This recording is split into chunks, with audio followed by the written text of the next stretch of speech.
રાષ્ટ્રપતિની શરતો કયા અનુચ્છેદમાં આવશે? 59, 60, 61 કે એક પણ નહીં. 59. રાષ્ટ્રપતિની શપથવિધિ કયા અનુચ્છેદમાં છે? 52, 60, 79 કે એક પણ નહીં. 60. રાષ્ટ્રપતિને શપથ કોના દ્વારા અપાવવામાં આવે છે?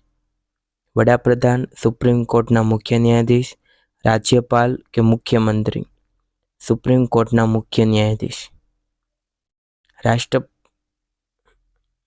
રાષ્ટ્રપતિની ચૂંટણીમાં મતદાન ગણનામાં કોનો સમાવેશ થાય છે?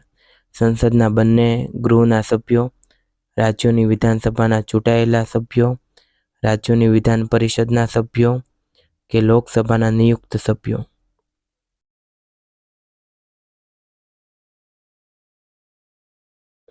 તો સાચો જવાબ છે એ, પહેલું અને બીજું.